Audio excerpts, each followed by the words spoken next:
तो आखिरकार लंबे इंतजार के बाद मुख्यमंत्री पुष्कर सिंह धामी ने बीजेपी के 10 वरिष्ठ नेताओं को दायित्व सौंप दिया। लिस्ट पर मोहर लगाकर कार्यकर्ताओं को सौगात दी गई। हालांकि पहली लिस्ट में सिर्फ 10 नाम है, जबकि उम्मीद लगाई जा रही थी कि कम से कम 50 नाम पहली लिस्ट में शामिल हो सकते हैं। लेकिन पहली लिस्ट में सिर्फ टॉप 10 नामों को शामिल किया गया। धामी ने दूसरे कार्यकर्ताओं की आस जगा दी है। आज नहीं तो कल नंबर आएगा, लेकिन क्या वाकई आएगा?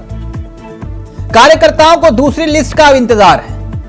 हालांकि माना जा रहा है कि फिलहाल दूसरी लिस्ट जल्दी जारी हो, इसकी संभावना दूर दूर तक नहीं है। वैसे आपको बता दें कि उत्तराखंड में 100 से ज्यादा निगम हैं, बोर्ड हैं और परिषद, जिनके पद खाली पड़े। इसमें कार्यकर्ताओं को जिम्मेदारी सौंपी जानी है, लेकिन लिस्ट जारी हुई महज 10 की।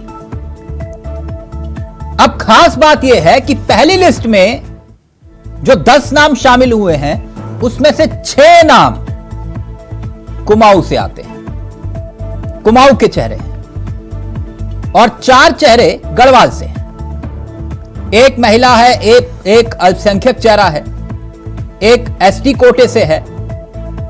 यानी लिस्ट को देखें और समझें तो लिस्ट में कुमाऊं का दबदबा ज्यादा दिखाई देता है। अब यह लिस्ट जारी हुई तो दूसरी तरफ सियासत भी शुरू हो चुकी है। कांग्रेस कटाक्ष कर रही है, यह कहते हुए कि दायित्व आप बांट रहे हैं, लेकिन मंत्रालय आपके खाली हैं। यह माजरा क्या है? चलिए आज इसी पर चर्चा करेंगे। हमारे साथ जुड़ेंगे तमाम मेहमान और समझने की कोशिश करेंगे कि आखिरकार उत्तराखंड की सियासत पर इस दायित्व का क्या असर पड़ेगा, और दायित्व की पुरानी कहानी तिवारी सरकार से लेकर अब तक वो है क्या, वो बताएंगे आपको। लेकिन सबसे पहले इस रिपोर्ट पर गौर फरमाएं।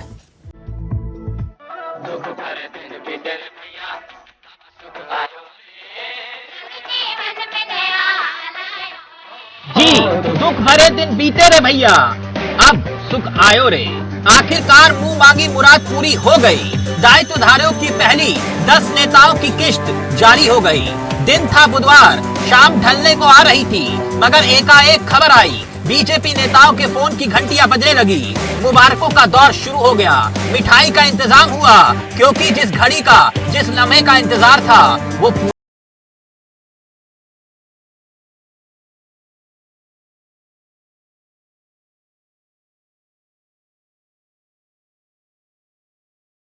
पार्टी में लंबे समय से दायित्वों का इंतजार कर रहे दायित्वधारियों का इंतजार खत्म हुआ। 10 नेताओं को दायित्व का तोहफा बांट दिया गया। वैसे तो मुख्यमंत्री पुष्कर सिंह धामी ने दायित्वों को बांटने की कसरत ब्रिटेन के दौरे से पहले पूरी कर ली थी, और अब जब धामी ब्रिटेन के दौरे के दौरान निवेश को लेकर दौड़ लगा रहे थे, ठीक उसी वक्त 7 समंदर पार से ये खबर भाजपाइयों को जश्न मनाने का मौका दे रही थी। मगर कहीं खुशी और कहीं गम भी है, क्योंकि लिस्ट बहुत छोटी है। ऐसे में जिन्हें उम्मीद थी उनका भी नंबर आएगा, मगर ऐसा हो ना पाया। अब वो बेचैन है, परेशान है, हैरान है इस बात को लेकर कि आखिरकार उनका नंबर कब आएगा। वहीं बीजेपी के प्रवक्ता तसल्ली दे रहे हैं उन नेताओं को जिनका लिस्ट में नंबर आने वाला है। आज नहीं तो कल उनका नंबर जरूर आएगा, इस बात का संकेत भाजपाई दे रहे हैं, मगर कब ये मालूम नहीं। अपने उत्तराखंड भारतीय जनता पार्टी के वरिष्ठ नेता काफी समय से प्रतीक्षा में थे कि सरकार के द्वारा उन्हें दायित्व दिया जाएगा। माननीय मुख्यमंत्री पुष्कर सिंह धामी जी ने अपने राज्य के वरिष्ठ कार्यकर्ताओं को दायित्व दिया है, उसके लिए बधाई और शुभकामनाएं हैं। भविष्य में भी अपने वरिष्ठ नेताओं को, कार्यकर्ताओं को दायित्व मिलेगा, ऐसी उम्मीद पार्टी रखती है, और पार्टी के द्वारा निश्चित रूप से इन सभी नेताओं को बधाई और शुभकामनाएं दी गई। जहां एक तरफ बीजेपी के घर में जश्न का माहौल है, तो वहीं दूसरी तरफ कांग्रेस ये कहते हुए कटाक्ष कर रही है कि सरकार को अपनी प्राथमिकताएं मालूम ही नहीं है। जिस वक्त मंत्रिमंडल का विस्तार करना चाहिए था, सरकार उस वक्त दायित्व बांटने का काम कर रही है। सरकार मंत्रियों को मंत्रालय सौंप नहीं रही, दायित्वों का बंटवारा करके विवाद पैदा कर रही है। मैं पहले दिन से इस बात पर सवाल उठाती आई हूं कि भाजपा को अपनी प्राथमिकता ही नहीं पता है। प्राथमिकता ये होनी चाहिए थी कि ऑलरेडी हमारे मंत्रिमंडल का जो स्वरूप है वो बहुत छोटा है। 11 कुल मंत्री हमारे वहां बनते हैं, उसमें से भी अधिकतर पद आपने खाली रखे हुए हैं। आप जो मुख्य विभाग हैं वो एक एक मंत्री को सौंपते तो शायद उन विभागों का काया पलट हो जाती। जैसे सड़कों की जो दुर्दशा है वो अगर पीडब्ल्यूडी मंत्री उसकी प्रति गंभीर होते तो आज ये हालत देखने को नहीं मिलती। वही हाल स्वास्थ्य और शिक्षा का भी है। तमाम तरह की परेशानियां राज्य जूझ रहा है। ऐसे में आपने दायित्वों का बंटवारा किया। सुनिश्चित करिए कि जिनको दायित्व मिला है वो पूरी कर्मठता के साथ, निष्ठा के साथ अपने अपने विभागों में काम करें। ये ना हो कि वो पद लेकर घर बैठ जाएं। धामी सरकार द्वारा दायित्व बांटे जाना बहुत निंदनीय है और कहीं ना कहीं ये भी कहा जा सकता है कि हमारे पास अभी उतना पैसा नहीं है सरकार के पास कि वो इस प्रकार के अनावश्यक खर्चे करे। तो इसलिए ये कहा जा सकता है कि घर में नहीं दाने और अम्मा चली घुराने, ये कहावत सरकार के ऊपर बिल्कुल ठीक फिट बैठती है और आम आदमी पार्टी इसका कड़ा विरोध दर्ज कराती है। बागेश्वर उपचुनाव में पार्टी की जीत के सूत्रधार रहे रुड़ के शिव सिंह बिष्ट को भी पार्टी की तरफ से इनाम मिल गया है। उन्हें भी प्रधानमंत्री ग्रामीण सड़क योजना का उपाध्यक्ष बनाया गया है। इन दायित्व में ज्यादातर चेहरे कुमाऊं के हैं और उसको लेकर पार्टी के भीतर भी नेताओं में असंतोष देखने को मिल रहा है। अब खबर ये है कि पार्टी के वरिष्ठ नेता भी इस पर असंतोष जता रहे हैं, जिनके असंतोष को कम करने की कोशिश की जा रही है। मगर सवाल अब भी यही है कि दायित्वधारियों की दूसरी लिस्ट कब आएगी। Bureau report, India voice, Dehradun. तो दायित्वों की पोटली खुल गई, लेकिन निकले 10 नाम। 10 की लॉटरी लगी है, बाकी की कब। सीधा रुख कर रहे हैं अपने मेहमानों की तरफ। आपको बता दें आज हमारे साथ इस चर्चा में जो मेहमान शामिल हो रहे हैं उनसे आपका परिचय करवा देते हैं। हमारे साथ इस वक्त इस कार्यक्रम का हिस्सा जो बन रहे हैं देवेंद्र भसीन साहब, बीजेपी के अनुभवी चेहरे हैं। आशीष नोटियाल जी, कांग्रेस के युवा चेहरे हैं। कमलेश जी इस कार्यक्रम का हिस्सा है, आम आदमी पार्टी का चेहरा है। आप तीनों का बहुत बहुत स्वागत है। भसीन साहब, नाम थे 50, फटा पोस्टर, निकला हीरो और सिर्फ 10 नाम, सिर्फ 10 नाम। माजरा क्या है भसीन साहब? देखिए, माननीय मुख्यमंत्री जी का अपना विशेष अधिकार है और उन्होंने अभी तात्कालिक तौर पर 10 नामों की सूची जारी की है। इसमें पार्टी के प्रदेश के वरिष्ठ लोग उसमें शामिल किए गए हैं। आगे उनकी क्या विचार रहेगा ये तो सामने समय पर आएगा। नहीं, सिर्फ 10 नाम कह रहे हैं कि दायित्वधारी खुश हैं। जी, दायित्वधारी तो खुश है। हाँ। पहली बात तो ये है कि हम लोग जितने भी कार्यकर्ता हैं, हमें जो जिम्मेदारी सौंपी जाती है, चाहे वो संगठन की हो, सरकार की हो, हम अपने काम को करते हैं। नहीं भसीन साहब, ये 10 नाम की कहानी इसलिए नहीं समझ में आ रही कि हमें तो ये कहा गया था कि 50 नामों की लिस्ट तैयार हुई है। वो खबर झूठी थी। देखिए, ये बात आपसे किसने कही मुझे इसकी जानकारी नहीं है। अच्छा, अफवाहें थी। दूसरी बात मैं तो कहना चाहता हूँ हाँ। कि अभी एक लिस्ट जारी हुई है और माननीय मुख्यमंत्री जी के मन में क्या है और किसके नाम देना चाहेंगे, ये थोड़ा समय आने पर हमारे सामने आएगा। अच्छा, ये कुमाऊं से 6 नाम, गढ़वाल से 4। देखिए, पहली बात तो है कि मैं गढ़वाल कुमाऊं के विभाजन में भी नहीं जाना चाहिए और दूसरी बात ये है। अच्छा, मतलब आप गढ़वाल कुमाऊं नहीं करते हैं? नहीं करते नहीं है। दूसरी एक और बात भी है, अभी जब तक चीजें पूर्णता में नहीं आई। सर, आपके प्रदेश अध्यक्ष और मुख्यमंत्री का चयन भी इसी हिसाब से होता है कि गढ़वाल को बैलेंस कर लो, कुमाऊं को बैलेंस कर लो। एक ठाकुर होना चाहिए, एक ब्राह्मण होना चाहिए। जी, मैं जो निवेदन कर रहा था वो ये है कि जब चीज पूर्णता में सामने आएगी तब हम कह पाएंगे कि ऐसा कुछ हुआ है। अभी तो एक लिस्ट हमारे सामने है। हाँ। और अब इसकी प्रतीक्षा करता है किस रूप में आती है, तो निश्चित तौर पर नहीं, कुमाऊं का दबदबा ज्यादा है, मुख्यमंत्री भी वहीं से आते हैं और कुछ चेहरे ऐसे हैं, अगर आप नाम मत बुलवाइएगा, ठीक नहीं लगता, जो मुख्यमंत्री के करीबी बताए जाते हैं। देखिए, मुख्यमंत्री जो पूरे प्रदेश के हैं, तो उनको एक क्षेत्र में सीमित नहीं कर सकते।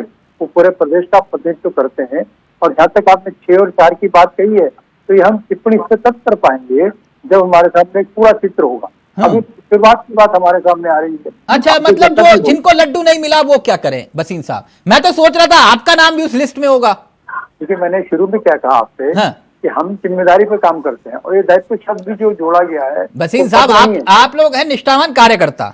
जी। जैसे मैं कमलेश बहन को बोलता हूँ ये कार्यकर्ता, कांग्रेस में कार्यकर्ता रह गई, ताउम्र पूरी जिंदगी गुजार ली, सिर्फ झंडा और डंडा उठाया, ये कार्यकर्ता रह गए, नेता बन ही नहीं पाए। मेरी बात बुरी लगती थी उस वक्त कमलेश बहन को। आप लोग हैं कार्यकर्ता, वसीम साहब जैसे आप, है ना, निष्ठावान कार्यकर्ता, नेता नहीं बन पाए। देखिए, हमारे संग जो मैं अपनी व्यक्तिगत बात आपने मुझसे कही है, हाँ। मैं थोड़ा सा निवेदन कर दूं कि पार्टी ने पूरा सम्मान दिया है। मैं 2 निगमों का चेयरमैन रहा, 2 मुख्यमंत्रियों का मैं मीडिया एडवाइजर रहा, प्रदेश के उपाध्यक्ष पद पर रहा, मीडिया एडवाइजर पार्टी का भी रहा। ठीक सर, मुझे पर भाई ठीक, तो ये काम मैं ओके। कर ही रहा। यानी आप ये कह रहे हैं अब मेरे को उम्मीद नहीं थी इस लिस्ट में मेरा नंबर भी नहीं, आएगा। उम्मीद की ठीक, बात नहीं है। मैंने कहा जो जिम्मेदारी मिलती है उस ओके। जिम्मेदारी को आशीष हम पूरा नोटियाल जी, आप लोग कह रहे थे ये नहीं बांट पाएंगे, इनके बस की नहीं है दायित्व बांट दें। इन्होंने तो लिस्ट जारी कर दी, 10 नाम आए हैं लिस्ट में, कि नहीं आशीष जी?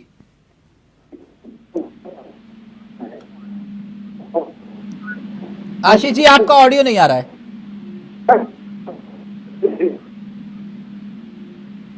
सर अगर आप हेडफोन हटा दे तो आपका ऑडियो आएगा।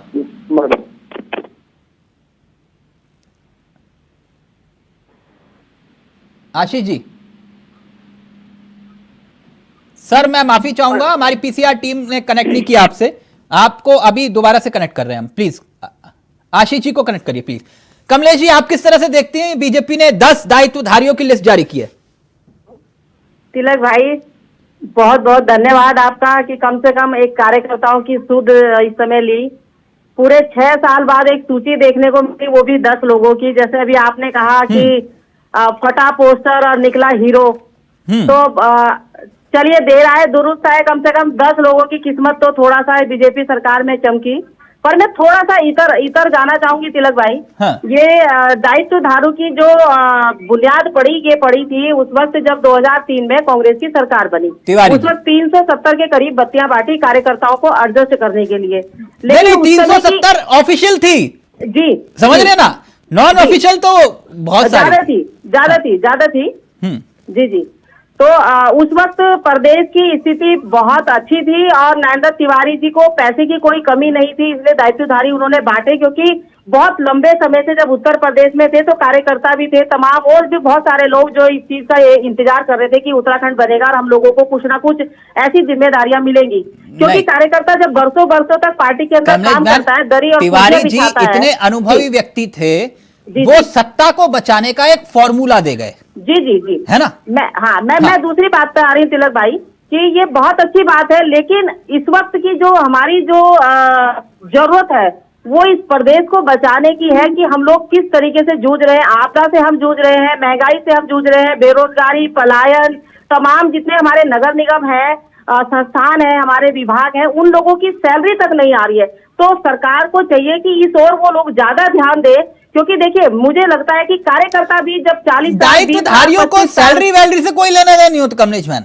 नहीं भाई, सबको मिलती है, सबको मिलती है। नहीं, उनको कोई सैलरी से लेना देना नहीं होता, सब मिलता है, ठीक ठाक मिलता है तिलक भाई। मैं कह रहा हूँ सब मिलता है, लेकिन उससे सैलरी वैलरी से कोई लेना देना नहीं होता। हाँ, ये सब कुछ मिलता है, लेकिन वेतन से कोई लेना देना नहीं होता। बाकी टीए डीए कार वार का हर चीज हो जाती है। और हमारा कहना ये है कि एक तो हम लोग, हमारा प्रदेश जूझ रहा है इस वक्त, आपदा से जूझ रहा है, बाकी और परेशानियों से जूझ रहा है, सड़कें नहीं है, परेशानियां हो रही हैं। दूसरी बात, मैं अब कार्यकर्ताओं की बात कर रही हूँ कि जब कार्यकर्ता एक पार्टी के अंदर दरी और बिछाता है, कुर्सियां बिछाता है, एक नेता के पीछे नारे लगाता है, जिंदाबाद मुर्दाबाद के नारे लगाता है, तो वो उम्मीद करता है कि आने वाली जब हमारी सरकार होगी तो हम कहीं ना कहीं एडजस्ट होंगे। लेकिन पिछले 6 साल से देखने को मिला है, इस बार जब दूसरी बार सरकार बनी, इसका भी 1 साल हो चुका, तो अभी तक कार्यकर्ताओं का नंबर नहीं आया। और कहना भी भसीन जी जो कह रहे थे, वाकई भसीन जी हमारे बहुत सीनियर हैं। और लगता भी है कि भसीन जी वाकई उसके हैं, जिम्मेदार है कि चीज का उन्हें मिलना चाहिए, उनका है, अधिकार है ये। और इनसे और भी ज्यादा सीनियर लोग हैं जिनको मिलना चाहिए। मैं ये कहती हूँ कि आप भसीन जी की दुखती रथ पे हाथ मत रखिए। नहीं, भसीन जी की दुखती रथ पर नहीं है। कार्यकर्ता की एक उम्मीद होती है कि जब वो पार्टी के अंदर काम करता है तो जब उसकी सरकार आती है तो वो उम्मीद करता है। लेकिन तिलक भाई, मंत्री हो, मुख्यमंत्री हो, विधायक हो, आप इनकी कैबिनेट में देख लीजिए 4 पद खाली है कैबिनेट के, अभी तक कैबिनेट में मैं उस पर भी आऊंगा, मैं उस पर भी आऊंगा। दूसरी बात, एक मिनट कमलेश भाई, जरा मैं नोटियाल जी को ले आऊं। हाँ प्लीज जल्दी से। जी जी जी, मैं एक सेकंड सिर्फ लेना चाहूंगी कि दूसरी बात, कार्यकर्ता के लिए ही देरी क्यों? आप कुर्सी पे जब बैठ जाते हैं मुख्यमंत्री या मंत्री की कुर्सी पर, तो आप कार्यकर्ताओं के लिए देरी क्यों करते हैं? कार्यकर्ताओं को भी उसी वक्त मिलना चाहिए दायित्व, ताकि वो भी 5 साल आपके साथ काम कर सकें। ये दो धारी तलवार है कमलेश जी जी, आप लोग मजबूर कर देते हैं मुझे उदाहरण देने के लिए, जी जी, है ना, और बुरा मैं बन जाता हूं। बोगना जी की कुर्सी क्यों गई? जी क्यों गई थी बोगना जी की कुर्सी? आप तो गवाह हैं। बिल्कुल बिल्कुल, है ना, बोले कैप लगा दी, कैप बिल्कुल नहीं दूंगा तो नहीं दूंगा, यही था ना विरोध? एक बहुत बड़ी वजह थी ना, गलत तो नहीं कह रहा? बिल्कुल, बोले इतनी कैप लगा दूंगा, नहीं दूंगा, और फिर वही बवाल बन गया। खैर छोड़िए उस बात को। हाँ नोटियाल जी, अब मेरी आवाज आ रही है सर? हाँ जी हाँ जी सर देखा आपने 10 दायित्वधारियों के नाम आए हैं सामने, 10 के, बिल्कुल। आप किस तरह देखते हैं? 6 कुमाऊं के। इन्हें दायित्व तो कई देने हैं अभी, लेकिन अभी इसलिए नहीं दे रहे हैं कि इनको फंसा के रखना है। 2024 का चुनाव नजदीक है, अगर पूरी लिस्ट एक साथ आ जाती तो इनकी कई लोग बागी हो जाते जो वाकई तैयार हैं बागी होने के लिए। अब इनको फंसा के रखेंगे, देखो 10 के नाम आए हैं, तुम्हारा आने वाला है। ऐसा करते करते 2024 का चुनाव तो निकाल ही लेंगे बड़े आराम से, और मेयर का चुनाव भी है, तो इन्होंने इसे फंसा के रखना है। अपने कार्यकर्ताओं को फंसा के रखना ये भारतीय जनता पार्टी वालों का काम है, उन्हें सम्मान नहीं दे पाती है, और उनको कहीं ना कहीं इसी नाम से फंसाना। अभी मेयर के चुनाव, विधायक पार्षद के चुनाव और लोकसभा चुनाव सबसे बड़ा चुनाव है, तो आने वाले टाइम में देखना ऐसे 10-10, 5-5 करके कुछ ना कुछ निकलता रहेगा। और अच्छा। कल से श्राद्ध लग रहे हैं, अब आप तो 15-20 दिन शांत रहें, उसके बाद फिर 10 नाम और आ जाएंगे, और इस तरह इनके लोग फंसे रहेंगे। फिर 24 का चुनाव नजदीक आ गया, और ये तो, और दूसरा ये जनता के लिए थोड़ी बनाए गए हैं। आपकी बात से मुझे एक बात याद आ गई, आपकी बात से मुझे एक बात याद आ गई, वो गाजर लटकाने वाली बात जो आप कह रहे हैं कि गाजर कब मिलेगी, कैसे मिलेगी, ये हरीश रावत जी के पास भी फॉर्मूला था। चूरन की गोलियां। कौन सी गोलियां कमलेश जी? चूरन की पुड़िया, चूरन की पुड़िया, चूरन की पुड़िया। वो पुड़िया जो है, कमलेश बहन जैसे कई ऐसे कार्यकर्ता थे जो आते थे, उनको वो पुड़िया थमा देते थे। कांच की गोली है नोटियाल जी कि नहीं? ये तो कमलेश मैडम ही बता पाएंगी क्या गोलियां मिलती थी ये तो मैडम ही जानेंगी। लेकिन हाँ, जो हम तो फिलहाल भारतीय जनता पार्टी की चर्चा पे बैठे हुए हैं और उसके बारे में ही चर्चा कर नहीं, रुकिए ना, रुकिए। 2 मंत्रालय खाली थे, अगर मैं सही हूं, गलत तो नहीं हूं। वसीम साहब बोले कि जो भी आता था, बोले साहब हमारा नंबर कब? बोले आएगा, आपका नंबर आएगा, टेंशन मत लो। फिर दूसरे आते थे, उनको भी कहते थे आपका नाम भी लिस्ट में है। आप ही के नेता बताते थे हमें, बोले कि साहब ने बोल दिया, और पूरे के पूरे निकाल दिया। वो आपने क्योंकि गाजर लटकाने वाली बात की तो मेरे को याद आ गया हरीश रावत जी का फॉर्मूला। Please continue. तो देखिए, अभी फिलहाल तो हरीश रावत जी पे जो डिबेट होगी तो उस पर बात करेंगे। सर मुख्यमंत्री रहे, दायित्व तो आपको भी बांटने थे, फिर मैं ये पूछ लूंगा कि आपने कितने दायित्व बांटे थे? घंटे की डिबेट भारतीय जनता पार्टी पे ही कर लेते तो ज्यादा बढ़िया। नोटियाल जी मुझे मालूम है किससे क्या सवाल करने हैं। फिर नारायण दत्त तिवारी जी की डिबेट में भी जा सकते हैं। नोटियाल जी अभी तो मैं लाल बत्ती पे तो जा नहीं रहा ना। 370 ऑफिशियल बांटी थी, नॉन ऑफिशियल कितनी थी, मैं उस पर नहीं जा रहा हूं। मैं आपसे सिर्फ ये पूछ रहा हूं कि दायित्व को लेकर जो विषय था, वो विषय यही था ना कि आपने भी कितने बांटे, उसका आकलन करूं कि नहीं करूं? नहीं, हमने भी बांटे हैं दायित्व, और इनको भी क्या कह रहे हैं, आप भी बांटो। आपको मना कौन कर रहा है? जनता के हित के लिए ज्यादा से ज्यादा। वसीम साहब, ये जो बात कह रहे हैं नोटियाल जी, गलत तो नहीं कह रहे ना? मंत्रालय पहले दे देते, मंत्रालय इतने काबिल आपके पास विधायक हैं। अभी ये जो वसीम साहब का ऑडियो प्लीज। जी, अभी जो बात सामने आ रही है, मैंने कहा ना आपसे कि मुख्यमंत्री जी बहुत शीघ्र इस पर निर्णय लेने वाले। बीच में कई प्रकार की घटनाक्रम चलते रहे, इससे वो लंबित हो गया मामला। अब चुनाव आया, कभी दूसरी घटनाएं हो गई, लेकिन मुख्यमंत्री जी निश्चित तौर पर इसको बहुत जल्दी जो है अपना निर्णय लेंगे।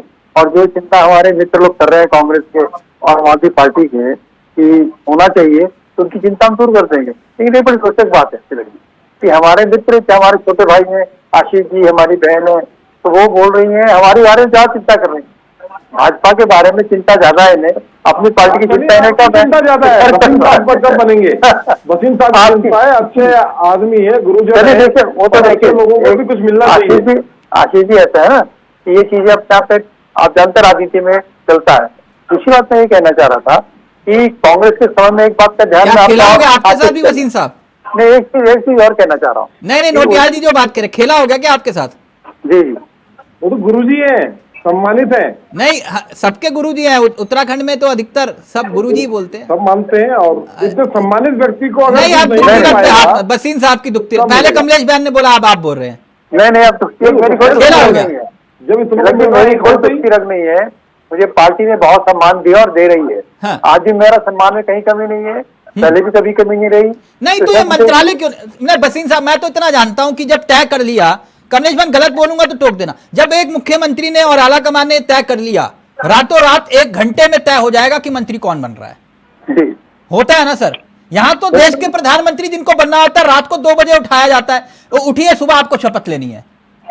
इंद्र कुमार गुजराल जी के साथ हुआ ना ऐसा सर? जी बिल्कुल। हाँ, तो फिर मंत्री ढूंढने में इतने काबिल, अपूर्ण बहुमत की आपकी सरकार, आपको मंत्री नहीं मिल रहे सर। नहीं, मंत्री हैं हमारे पास, कहाँ है तो सर? बिल्कुल अब जल्दी आ जाएंगे चार दायित्व आपके खाली पड़े सामने, जल्दी आ जाएंगे।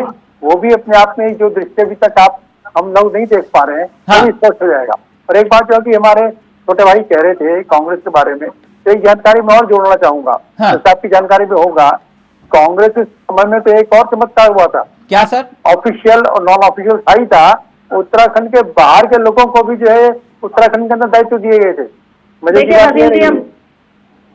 तो ये जो स्थितियां ये हमारे यहाँ नहीं है। नहीं, वो हमारे कौन से बिस्किट खिलाने वाला खेल कह रहे हैं क्या? उत्तराखंड के बाहर के लोग थे, हाँ। उनको जो है बाकायदा यहाँ लाल बत्तियां दी गई थी। मतलब तिवारी जी के वक्त या हरीश रावत जी के वक्त? ये तिवारी जी के टाइम पर भी हुआ, हाँ। और हरीश जी के टाइम पर भी हुआ। नोटियाल जी ऐसा? देखिए अगर हुआ हो तो वसीम साहब की नॉलेज में है, मेरे नॉलेज में। चलिए खैर, क्या पता लग गया हो, लेकिन ऐसा हुआ। और आपकी दूसरी तो बात जो एक और आपकी लाइन लगी पड़ी है, आपके लिए दिन रात मेहनत करते हैं पार्टी में लोग। आप भी 2-4 को देख लो, आप तो अच्छे भाई, हमारे पास को नहीं दे पा रहे। आपके जैसे सीनियर आदमी जी, आखिर भी हमें तो उत्तराखंड में अच्छा चला सकते हैं, उत्तराखंड के कार्यकर्ताओं में बहुत है। हमारे पास उत्तराखंड के कार्यकर्ता बहुत है, हम उन्हीं को कार्यकर्ताओं को देंगे। उत्तर प्रदेश के कार्यकर्ताओं को ऐसा नहीं देंगे। ये काम कांग्रेस कर सकती है, और क्यों करती है वो केवल व्यक्तियों पर निर्भर करता है। नहीं, आपको लगा था हरीश बड़े रावत? नेता खुद ही खाते हैं, वो नीचे किसी को बिल्कुल नहीं देखने देते। आप लोगों को तो बिल्कुल हवा भी नहीं लगेगी वो क्या कर जाएंगे, वो ऊपर ही ऊपर सब काम कर जाते हैं। अभी एक तक एक जो भी मंत्री रिकॉर्ड है, 2 दायित्व लेके बैठे हैं, दोनों दायित्व ऐसे ले रहे हैं। आने के बाद धन सिंह रावत जी ने जितने भी लोग बने, दोनों विभागों की रेड मार रखी है। आप देखिए स्वास्थ्य विभाग का क्या हाल कर रहा है आज की डेट में, शिक्षा विभाग, स्वास्थ्य विभाग, दोनों एक आदमी के पास बनने के बाद तो पूरा विभाग उत्तराखंड के अंदर जो है एक आदमी के पास हमारे अलग अलग भारतीय जनता पार्टी के कार्यकर्ता ही बनते हैं। आपने एक ही और आदमी को उन्होंने देखे अपना काम उत्तराखंड किया के है। अंदर हमारे स्वास्थ्य के हाल बड़ी देखे, संख्या में क्या लोग नहीं भरे, नहीं है? हमें बारिश के कई दायित्व की, वो कांग्रेस के टाइम पर एक बारिश हो जाती थी ना दायित्व की, वो हमारे यहाँ नहीं होती। हमारे यहाँ वरिष्ठ कार्यकर्ता को लेके उनके काम जो पेशेंट के सम्मानित किया जाता है। नहीं, ये एक मिनट नोटियाल जी, बात घुमा रहे हैं आप। एक मिनट कमलेश बहन, आप बता सकती हैं गहराई से जो बात वसीम साहब कह रहे हैं इन्होंने तो उत्तराखंड से बाहर के चेहरों को दायित्व दे दिए थे। जो कांग्रेस के निष्ठावान कार्यकर्ता थे उनको देने चाहिए थे, लेकिन दायित्व दे दिए थे बाहर के लोगों को। मेरे ख्याल से वो किसी बिजनेसमैन की शायद बात कर रहे हैं, वसीम साहब बोल नहीं रहे हैं, चाय के साथ बिस्किट वाला मसला है। हाँ, मैंने कहा ना तिलक भाई की दोनों ही इस समय बैठे हैं, दोनों ही एक दूसरे की छुपा रहे हैं। अगर उन्होंने बाहर के लोगों को दायित्व दिए थे तो इन्होंने भी तो नौकरियां दी है विधानसभा सचिवालय और हाँ। विधानसभा अध्यक्ष जी के घर में बिहार से गुजरात से लाकर के नौकरियां दी है। छुपा क्यों रहे हैं? वो चीज भी तो बतानी पड़ेगी कि आपने भी तो बाहर के लोगों को नौकरियां दी है और उत्तराखंड के लोग आज पलायन कर रहे हैं। ये सारी चीजें। दूसरी बात मैं ये कहना चाहती हूँ कि अभी जैसे कैबिनेट में हमारे 4 पद खाली हैं और उनका मंत्री कोई इनको नहीं मिल रहा, ढूंढने से भी नहीं मिल रहा। ऐसे ही 2016 में माननीय हरीश रावत जी के साथ में हुआ और उनकी सरकार गिरा दी गई इसी कारण से। तो कहीं ऐसा ना हो कि दोबारा भी वही खेला इनके साथ भी हो जाए कि 4 मंत्री नहीं बन रहे और सरकार गिराने का दोबारा जुगाड़ हो जाए। वो तो खैर अलग बात है कि जो तिगड़मबाज थे वो वहां से बाहर आ गए निकल के और वो वापस वहीं पहुंच गए जहाँ पे उन्होंने सरकार गिराई थी। हाँ। पर फिर भी वसीम साहब को बहुत सचेत रहना पड़ेगा, क्योंकि दायित्व मिलना और दायित्व के साथ फिर जिम्मेदारी और काम करना, ये दो धारी तलवार है ना। दायित्व दे तब दिक्कत, दायित्व ना दे तब भी दिक्कत है ना। बिल्कुल बिल्कुल। मुख्यमंत्री के लिए अपना क्षेत्र, अभी जैसे कुमाऊं और गढ़वाल की बात हो रही है। हाँ। आप बताइए कि 33% आरक्षण देने के लिए माननीय प्रधानमंत्री जी ने कहा है, चाहे वो 29 में मिले कोई दिक्कत नहीं, लेकिन भाजपा की तो सरकार है ना केंद्र में। तो इस समय 10 दो दायित्व दिए हैं, 10 में से सिर्फ एक महिला, क्या वो 33% जो जिम्मेदारी निभा कर पाएंगी? हाँ, क्या 10%, क्या 10 लोगों में 33% एक सीट होती है क्या? बसीन साहब जी जवाब दीजिए। 10 लोगों में 10 को दायित्व दिया, क्या एक महिला होती है 33%? अब फिर वही वाली बात, बार बार बात आप पे, इन्होंने नारा दिया था लड़की हूं लड़ सकती हूँ, कमलेश बहन को लगा कि मेरा भी नंबर आएगा, है आशीष नोटियाल जी, कमलेश बहन को लगा कि मेरा भी नंबर आएगा क्योंकि मैडम ने बोल दिया लड़की हूं लड़ सकती हूँ, लेकिन इनको मालूम नहीं था कि लड़की हूं लड़ सकती हूँ का फॉर्मूला हरिद्वार में अपनाया जाएगा, लैंसडाउन में अपनाया जाएगा, मेरी बेटी है वो लड़ सकती है। हाँ, ये वाला मसला हो जाएगा। फिर एक मिनट बसीन साहब, ये कहानी है ना, ये दायित्वधारियों वाली, ये बड़ी गंभीर मसला है? दायित्व दोगे तब दिक्कत, नहीं दोगे उससे ज्यादा दिक्कत, यानी दिक्कत तो है, आगे कुआं पीछे खाई। लेकिन मैं लगातार हरीश रावत जी को, बोगना जी को, मैंने खुलकर निशंक जी को भी एक बात बोली थी, आप दायित्व बांटिए, वो कार्यकर्ताओं का हक है, दायित्व बांटिए, कार्यकर्ताओं का हक है। लेकिन एक बहुत बड़ा लेकिन है इसके पीछे, आप जिन्हें बांट रहे हैं, दायित्व दे रहे हैं, दायित्व का मतलब जिम्मेदारी, आप 6 महीने उन दायित्वधारियों का रिपोर्ट कार्ड जनता के सामने रखिए। ठीक बात है। 6 महीने में उन्हीं दायित्वधारियों का रिपोर्ट कार्ड आना चाहिए जनता के सामने कि हमने किया क्या। उत्तराखंड में दायित्वधारियों का मतलब हो गया सिर्फ और सिर्फ लाल बत्ती। अब लाल बत्ती तो है नहीं, उसका दूसरा मसला है 350 की बत्ती का क्या करना है? नहीं कमलेश भाई, मैं ये कह रहा हूं कि भाई सिर्फ क्या है आप, मैं चेयरमैन हूं, कहां का? इस बोर्ड का। बोले दफ्तर छोड़िए, बोले गाड़ी घोड़ा है, हां, सैलरी है, हां, बोले जिम्मेदारी मिल जाएगी। एक थे जिनको एक ऐसा ही बोले ऑफिस कुछ नहीं है, बोले कहां बैठते हो, बोले ठीक है बस चेयरमैन है। ये होता है, ये नहीं चाहिए कि आपके नेम प्लेट के आगे चेयरमैन लिखा हुआ है बस। दायित्वधारी मतलब दायित्व मिला तो आपको जस्टिफाई करना होगा कि आपने उस विभाग में किया क्या। 6 महीने में रिपोर्ट कार्ड, अगर धामी जी ये कर ले तो उत्तराखंड के दिलों पर, युवाओं के दिलों पर राज कर देंगे, जो अब तक कोई मुख्यमंत्री नहीं कर पाया। दायित्व तो सबने बांट दिए, लेकिन 6 महीने में रिपोर्ट कार्ड कोई भी अपने दायित्वधारियों से नहीं ले पाया। कमलेश भाई गलत तो नहीं कह रहा? बिल्कुल। नोटियाल जी गलत तो नहीं बोल रहा? बिल्कुल नहीं। आप हर दायित्वधारी को बोलिए 6 महीने में रिपोर्ट कार्ड दो, वरना फिर दैट्स इट, गेम ओवर, खत्म। ये तो चुनाव के लिए इन्होंने बनाए, इनको रिपोर्ट कार्ड थोड़ी चाहिए, इनको ये तो सिर्फ चुनाव के लिए, जनता के हितों के लिए नहीं है। ये कहना चाहता हूँ 2024 के सर 10 सेकंड है बसीन साहब। हाँ, मैं ये कह रहा हूँ कि जो आप बात कह रहे हैं मैं सिर्फ 100% सहमत हूँ, और मैं अपना काम देता हूँ। मैं गढ़वाल मंडल विकास निगम का चेयरमैन था सर, मुझे याद है, मैंने इसलिए इस बात को कहा, आपने उदाहरण पेश किया, लेकिन हर कोई देवेंद्र भसीन नहीं है, यह हकीकत है। मुझसे नाम मत दिलवाइए सर, बहुत दिक्कत हो जाएगी, सार्वजनिक रूप से मैं नाम ले लूंगा उनके। नहीं, नाम की जरूरत, हाँ, नाम मत दिलवाइए, है ना। वो सबके सामने उदाहरण है, ना दफ्तर मिले ना है, सिर्फ और सिर्फ चेयरमैन बन गए बस। ठीक सर, इस बारे में विचार करिएगा आप लोग। बहुत बहुत शुक्रिया आपका, नोटियाल जी आपका, कमलेश बहन आपका, और बसीन साहब आपका भी। दायित्व तो बढ़ गए, लेकिन अभी कहानी यहां से शुरू हुई है, खत्म नहीं हुई है। अब आगे देखिए होता है क्या। नमस्कार, जय हिंद, जय भारत, जय उत्तराखंड।